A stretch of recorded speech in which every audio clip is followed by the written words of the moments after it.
안녕하세요. 레차트의 대원쌤입니다. 오늘은 대원쌤의 미술적 참견 시점에 핫한 전시 소식을 가져왔습니다. 지난 5월 1일에 개막한 전시인데요. 최근 몇 년 동안에 벌어진 전시 중에서 가장 핫한 전시라고들 합니다. 바로 예술의 전당 한가름 미술관에서 개막한 피카소 탄생 140주년 특별전인데요. 이 전시회에는 몇 가지 큰 화제가 되는 이슈들이 있습니다. 우선 규모 면에서 지난 몇 년간 개최되었던 다른 전시들에 비해 단일 화가 전시로서는 최다 작품이 전시되었다고 하고요. 작품의 경제적, 미술사적 가치가 어마어마하게 크다고 합니다. 그리고 무엇보다도 이번 전시의 화제작은 뭐니 해도 바로 이 작품인데요. 이 작품은 피카소가 1951년에 그린 한국에서의 학살이라는 작품입니다. 이 작품은 한국전쟁 당시 한국에서 벌어진 미군의 한국인 양민들을 학살하는 장면이 주제가 되었습니다. 그러다 보니 과거 군사정권 시절에는 이 작품이 안보적, 외교적 문제가 발생할 것을 우려해서 한국에서의 전시를 원천 봉쇄했었던 작품입니다.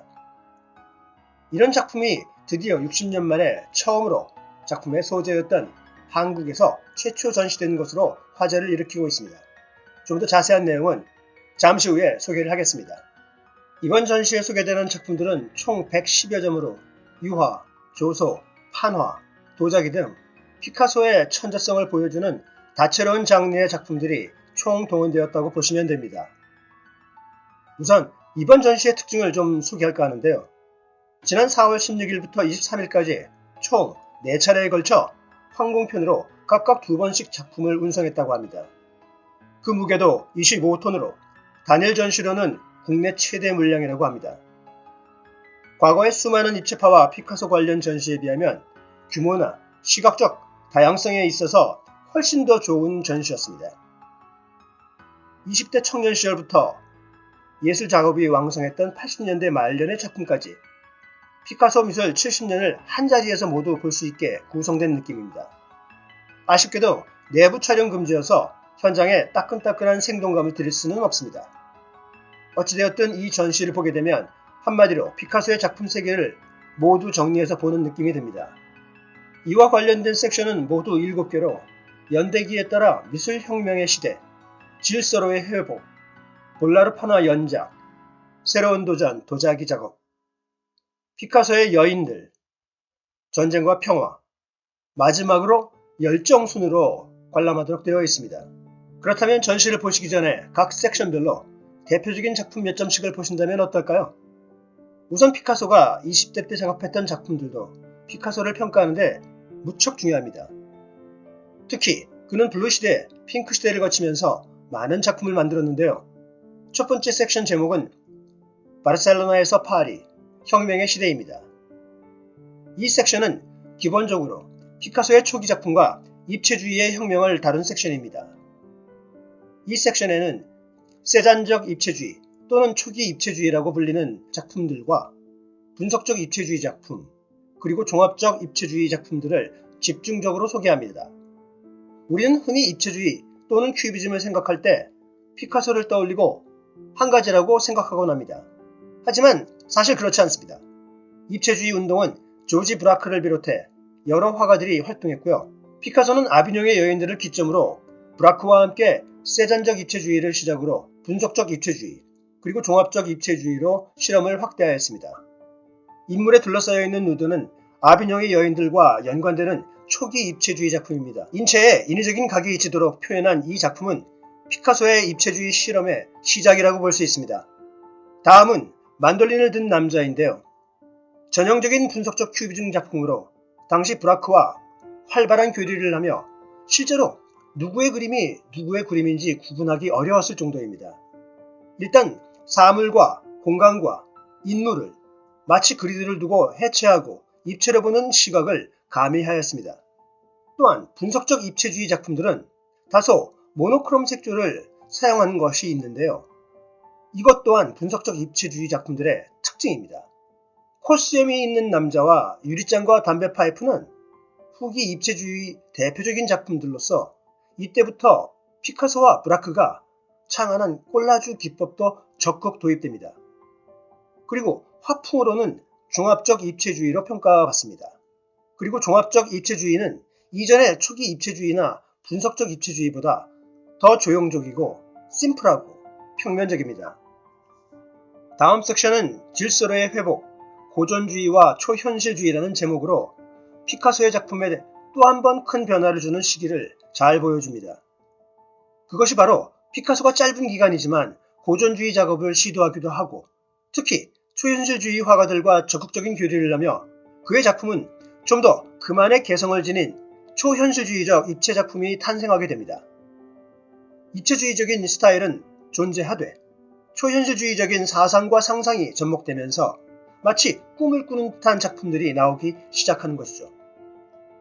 먼저 피카소 하면 이상하게 그리는 화가라고 알려져 있지만 그는 이런 멋진 그림들도 그렸습니다.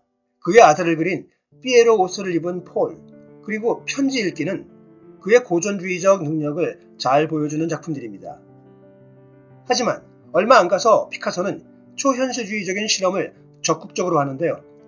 바로 잠자는 여인 얼굴, 그리고 샤워장에서 목욕하는 여인들이 피카소만의 초현실주의적인 영향과 실험을 볼 수 있는 작품입니다. 세 번째 섹션에는 1930년부터 37년까지 볼라르에서 열정적으로 작업한 동판화 시리즈들을 전시하고 있습니다. 이 애칭 작품들은 아시다시피 구리판에 스크래치를 내서 질산으로 부식한 후 잉크를 사용해서 여러 장을 찍는 것인데요. 피카소는 이 동판에서 그의 뮤즈인 마리 테레즈를 모델로 하고 그리스 신화를 소재로 한 상상의 작품 시리즈를 만들어 나갑니다. 이 작품들은 상징적인 요소를 많이 가지고 있으며 그만의 독창적 상상을 통해 흥미로운 스토리텔링을 만들어냅니다. 비둘기를 든 소녀의 안내를 받는 눈먼 미노타우루스와 같이 무척이나 제목이 긴 상상 속의 신화작품들이 눈에 들어옵니다. 여기서 비둘기를 든 소녀는 자신의 어린 애인 마리 테레즈를 모델로 그린 것이며 미노타우루스는 여인에 대한 욕망을 버리지 않는 남성성을 상징한다고 볼 수 있습니다. 판화를 보고 나면 여러분들의 눈앞에 엄청난 양의 멋진 도자기들과 조소들을 보시게 될 것입니다. 이 섹션의 제목은 새로운 도전, 도자기라고 되어 있는데요. 당시 많은 화가들은 회화면 회화, 조소면 조소 이런 식으로 세분화, 전문화되어 있었습니다. 그런데 피카소의 천재성은 바로 여기서 잘 나타납니다. 당시 도자기는 상업적인 면으로 느껴지면서 예술품으로는 취급받지 못했는데요. 피카소는 도예를 진정한 예술로 변화시키는데 큰 공로가 있습니다. 1940년 중후반부터 그는 도예에 푹 빠집니다. 그가 만드는 도자기들은 기존의 도자기가 지닌 선입견을 깨고 다양한 형태와 방법으로 표현되었습니다. 이 작품은 1953년에 만들어진 부엉이 3마리가 있는 작은 고딕 술병이라는 작품입니다. 피카소에게는 이 변화무쌍한 입체 조형물을 마치 평평한 캔버스 화폭처럼 과감하고 다이나믹하게 작업을 했습니다. 조형이 위트있게 보이면서도 자신감이 있어 보이죠. 이 작품은 측면 얼굴과 두 올빼미 장식으로 2개의 손잡이가 달린 꽃병입니다. 역시 마찬가지로 유머스러운 면이 있으면서도 진지함이 동시에 표현되는 피카소만의 천재성이 보입니다. 그 다음 5번째 섹션으로 넘어가면 그에게는 떼어낼래야 떼어낼 수 없는 그의 연인들과 연관된 작품들이 보입니다. 특히 이번 전시회는 그의 3번째 여인이었던 마리 테레즈의 작품들이 많아 보입니다.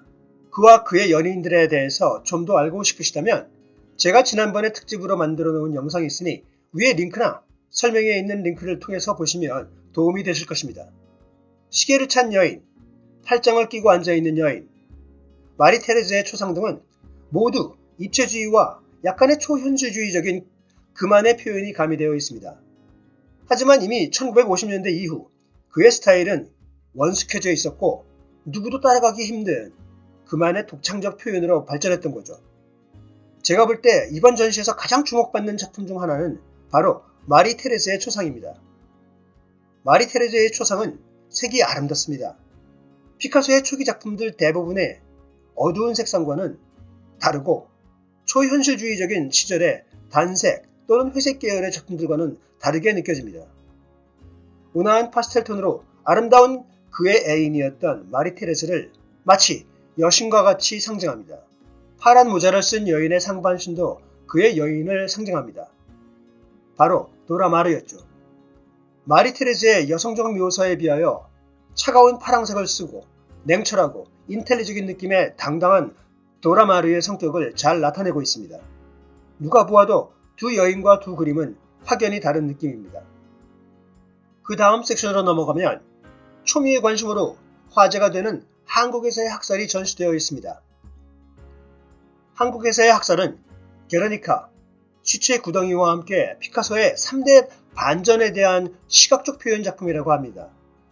스페인 내전 중에 독재자 프랑코 장군을 돕기 위해 나선 독일 나치의 폭격 사건, 역시 독일 나치의 흉악한 만행에 의해 희생된 수많은 유태인의 학살을 기록한 시체 구덩이. 이 작품들이 전 세계를 경악에 금치 못하게 만들었다면 한국에서의 학살은 사실 동양의 작은 나라에서 벌어진 전쟁에 대하여 지구 반대편에 있던 피카소가 왜 그렸는지 사실 미스터리한 작품인데요. 이는 당시 피카소는 프랑스 공산당원이었고 반미적 사고를 지니고 있었는데 미군의 전쟁에서의 양민 학살을 비난하기 위함이라고 전해집니다. 하지만 그는 작품에서 병사들이 미군이라든지 이러한 명백한 단서를 표현하지는 않았습니다. 6번째 섹션에서는 이 외에도 유명한 염소 동상 작품이 눈에 띄고요. 회화로도 염소를 그린 작품이 소개됩니다.